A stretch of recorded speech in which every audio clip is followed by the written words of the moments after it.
E ainda dentro do capítulo de escoamento aqui, a gente vai encontrar o nosso amigo velocímetro.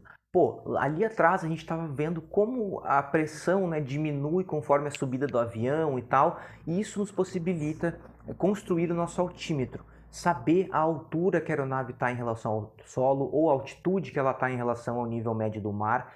E com esse escoamento, com esses estudos da física e da equação da continuidade, estudos de um fluido passando por um processo de escoamento sob um tubo maior ou menor, né, sofrendo um estreitamento, a gente então consegue medir a nossa velocidade. Conforme o avião está passando no ar, a forma, né, a velocidade que o ar também está passando pelo avião, a gente consegue determinar a nossa velocidade. Então, sim, o nosso velocímetro ele funciona de fato com essa relação aí da pressão aerodinâmica. Então, a gente tem essa relação direta para o funcionamento do nosso velocímetro. A gente já vai ver em mais detalhes aqui. E relembrando aqui, muito importante para nós, né, para que a gente não faça confusão entre pressão estática e pressão dinâmica. A gente começou os primeiros capítulos ali falando bastante de pressão estática, agora a gente está entrando aqui em pressão dinâmica, então é bom a gente relembrar isso. Lembrem lá, pressão estática, corpo em repouso, pressão dinâmica, corpo em movimento.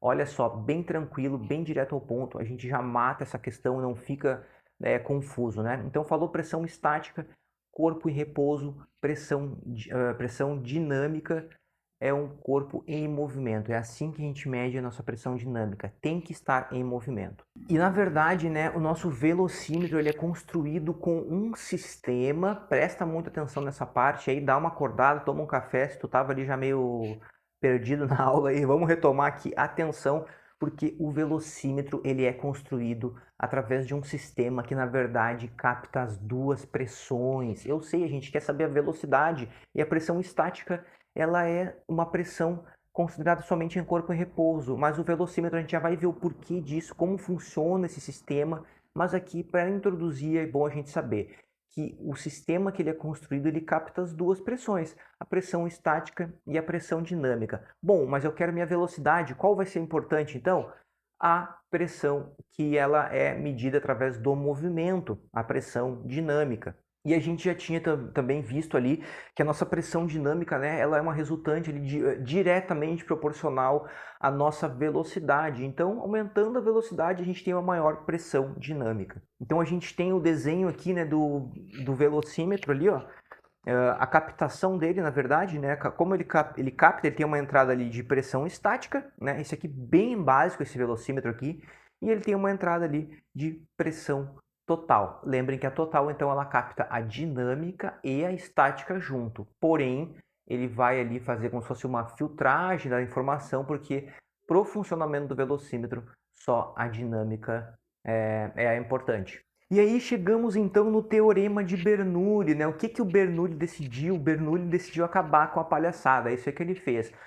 Tudo bem, a gente está falando de pressão dinâmica, pressão estática, a gente já viu sobre o estreitamento, né, como que um fluido se comporta quando a gente tem uma região ali de estreitamento, né, quando a parede ali do nosso tubo diminui, mas ele decidiu acabar com a palhaçada e ele cravou de uma vez por todas para que a gente entenda e para que a gente consiga dar continuidade aqui na nossa matéria e se torne piloto, ele já cravou o seguinte: quanto maior a velocidade do escoamento, maior será a pressão dinâmica e menor será a pressão estática. Então a gente estava vendo toda essa matéria aí para chegar nessa conclusão, né? Que na verdade foi o Bernoulli que chegou nessa conclusão, eu só estou passando para vocês aí. Ele percebeu o seguinte: vamos dar um ponto final nessa história.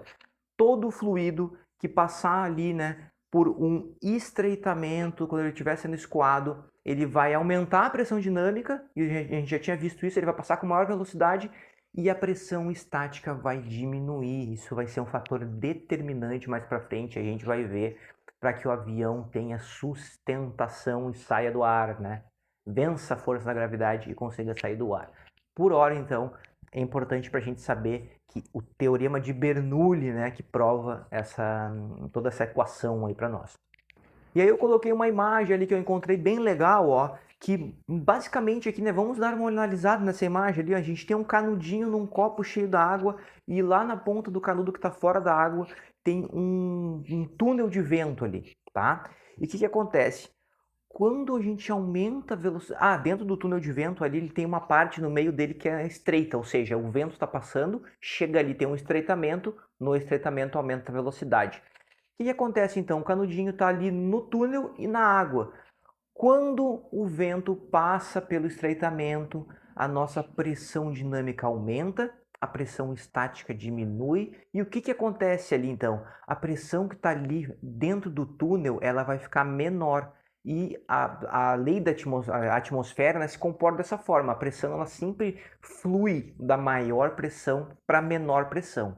Então o que acontece? Se eu tenho uma menor pressão lá na ponta do canudo, a água ela vai fluir de onde tem mais pressão, né, a parte que está dentro do copo, e vai espirrar lá em cima do canudo. Vai sair então a água do copo através desse conceito aí. Simplesmente porque eu aumentei ali a velocidade do vento, eu peguei e quando passou o vento pelo estreitamento ali, aumentou a velocidade aerodinâmica, diminuiu a pressão estática e com isso, né, a água fluiu do ambiente de maior pressão para o ambiente de menor pressão. Esse experimento, essa imagem que eu coloquei aí, explica bem direitinho, porque eu gosto, né, acho bem importante a gente trazer os conceitos para experimentos práticos para a gente ver como funciona e aí a gente entender. Porque fica muito melhor, né, a matéria quando sai uma questão da ANAC ele falando, quando a gente aumenta a pressão dinâmica, o que acontece com a pressão estática? Daí tu lembra, né? Pô, tem aquele exemplo ali que a pressão dinâmica aumentou, aí diminuiu a pressão estática, por isso que a água foi jorrada ali, né? Ela foi expelida pelo furo do canudo, justamente porque a pressão estática caiu. Então esses exemplos aí, eu vou tentar trazer o máximo para nós aí possível, para que a matéria fique não só decoreba, né, mas que tenha compreensão também, porque aí tu pode estar lá no teu curso depois piloto comercial, até numa questão aí às vezes que cai de linha aérea aí de repente, lá no futuro tu tá ali com a matéria compreendida, né, que é o nosso objetivo aqui também.